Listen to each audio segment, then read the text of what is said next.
Hi friends, ಈ ವರಮಹಾಲಕ್ಷ್ಮಿ ಹಬ್ಬಕ್ಕೆ ನೀವು ನಿಮ್ಮ ಕೈಯಾರೆ ರವೆ ಉಂಡೆ ಮಾಡಿ ಪೂಜೆಗಿಡಬೇಕು ಅಂದ್ಕೊಂಡಿದ್ದೀರಾ? ಹಾಗಾದರೆ ಈ ರೆಸಿಪಿ ನಿಮಗೋಸ್ಕರ. ಎಷ್ಟು ಸಿಂಪಲ್ಲಾಗಿ ನಾನು ರವೆ ಉಂಡೆ ಮಾಡಿದ್ದೀನಿ ಅಂತ ನೋಡಿ. ಫಸ್ಟು ನಾನಿಲ್ಲಿ ಒಂದು ಫುಲ್ ಕೊಬ್ಬರಿ ತೊಗೊಂಡಿದ್ದೀನಿ.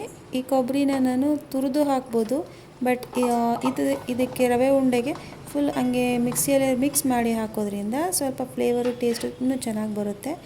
ಆ್ಯಂಡ್ ಇಲ್ಲಿ ಒಂದು 6ರಿಂದ 7 ಏಲಕ್ಕಿ ಹಾಕ್ಕೊಂಡಿದ್ದೀನಿ ನಾನು.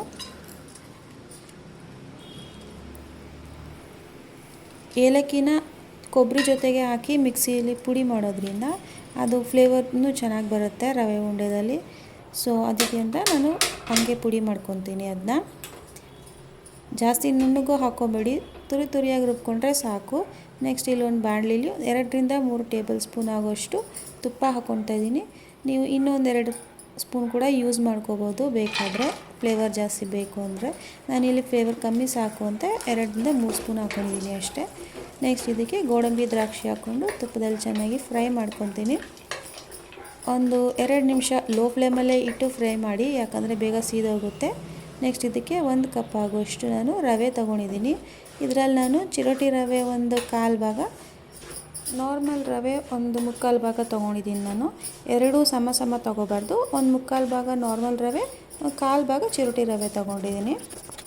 ಇದನ್ನ ಆಲ್ಮೋಸ್ಟ್ ಒಂದು 10 ಮಿನಿಟ್ಸ್ ನೀವು ಫ್ರೈ ಮಾಡಬೇಕು. ಒಂದು ಮೀಡಿಯಮ್ ಫ್ಲೇಮಲ್ಲೇ ಇಟ್ಟು ಫ್ರೈ ಮಾಡಬೇಕಾಗುತ್ತೆ, ಇಲ್ಲಾಂದರೆ ಬೇಗ ರವೆ ಸೀದೋಗಿ ಕಲರ್ ಚೇಂಜ್ ಆಗಿಬಿಡುತ್ತೆ. ಸೊ ಲೋ ಫ್ಲೇಮಲ್ಲಿ ಅಥವಾ ಮೀಡಿಯಮ್ ಫ್ಲೇಮಲ್ಲೇ ಇಟ್ಟು ಫ್ರೈ ಮಾಡಬೇಕು.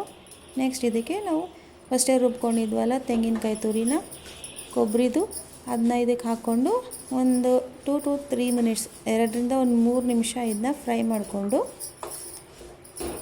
ಹೈ ಫ್ಲೇಮಲ್ಲೆಲ್ಲ ಇಟ್ಟು ಫ್ರೈ ಮಾಡಬೇಡಿ, ಕೊಬ್ಬರಿ ಸೀದೋಗುತ್ತೆ ಬೇಗ. ಲೋ ಫ್ಲೇಮಲ್ಲೇ ಇಟ್ಟು ಫ್ರೈ ಮಾಡಿಕೊಂಡು ನಾನಿಲ್ಲಿ ಇದನ್ನ ಸ್ವಲ್ಪ ತಣ್ಣಗಾಗೋದಕ್ಕಂತ ಬಿಟ್ಟು, ನೆಕ್ಸ್ಟ್ ಇದಕ್ಕೆ ಯಾವ ಕಪ್ಪಲ್ಲಿ ನಾವು ರವೆ ತೊಗೊಂಡಿದ್ವೋ ಅದೇ ಕಪ್ಪಲ್ಲಿ 1 ಕಪ್ ಆಗೋಷ್ಟು ಸಕ್ಕರೆ ಹಾಕಿದ್ದೀನಿ ನಾನು. ಸಕ್ಕರೆ ಯಾಕೆ ಸೇಮ್ ಒಂದೇ ಕ್ವಾಂಟಿಟಿ ಹಾಕ್ತಾಯಿದ್ದೀನಿ ಅಂದರೆ, ನಾವು ಕೊಬ್ಬರಿ 1 ಕಪ್ ಆಗೋಷ್ಟು ಕೊಬ್ಬರಿ ಆಗಿರುತ್ತೆ ಇದಕ್ಕೆ. ಸೊ ಕೊಬ್ಬರಿ 1 ಕಪ್ಪು, ರವೆ 1 ಕಪ್ಪು, ಅದಕ್ಕೆ 1 ಕಪ್ ಆಗೋಷ್ಟು ಸಕ್ಕರೆ, ನಾನು 3 ಒಂದೇ ಇದರಲ್ಲಿ ತೊಗೊಂಡಿರ್ತೀನಿ.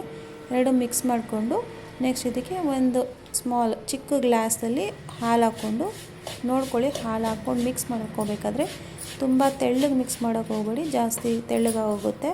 ಸೊ ಸ್ವಲ್ಪನೇ ಹಾಕ್ಕೊಂಡು ಚೆನ್ನಾಗಿ ಮಿಕ್ಸ್ ಮಾಡಿಕೊಂಡು ನೋಡಿ, ಈ ಥರ ಉಂಡೆ ಕಟ್ಟೋದಕ್ಕೆ ಬರುತ್ತೆ. ಅದು ಈ ಥರ ಗಟ್ಟಿಯಾಗಿ ಪ್ರೆಸ್ ಮಾಡಿ ಉಂಡೆ ಕಟ್ತಾ ನೋಡ್ತಾಯಿದ್ರೆ ಒಂದು ಶೇಪ್ ಬರುತ್ತೆ, ಅದು ರೌಂಡಾಗಿ. ನೋಡಿ ಎಷ್ಟು ಈಸಿಯಾಗಿ ರವೆ ಉಂಡೆ ರೆಡಿ ಆಗುತ್ತೆ ಅಂತ. ನನಗೆ ರವೆ ಉಂಡೆ ಮಾಡೋದಕ್ಕೆ ಬರೋದೇ ಇಲ್ಲ ಅನ್ನೋರು ಕೂಡ ತುಂಬ ಈಸಿಯಾಗಿ ರವೆ ಉಂಡೆ ಮಾಡ್ಬೋದು. ಸ್ವಲ್ಪ ತುಂಬ ಹಾರ್ಡಾಗೂ ಪ್ರೆಸ್ ಮಾಡಬೇಡಿ, ಒಡೆದೋಗುತ್ತೆ. ಸ್ವಲ್ಪನೇ ಪ್ರೆಸ್ ಮಾಡಿಕೊಂಡು ನಿಮ್ಗೆ ಯಾವ ಸೈಜ್ ಬೇಕೋ ಆ ಸೈಜಲ್ಲಿ ಮಾಡ್ಕೋಬೇಕು.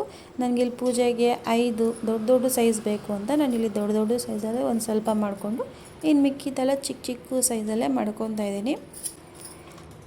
ನೋಡಿ ಎಷ್ಟು ಈಸಿಯಾಗಿ ರವೆ ಉಂಡೆ ಆಯಿತು ಅಂತ. ತುಂಬ ಟೈಮು ಬೇಕಾಗಲ್ಲ, ತುಂಬ ಈಸಿಯಾಗೂ ಆಗುತ್ತೆ.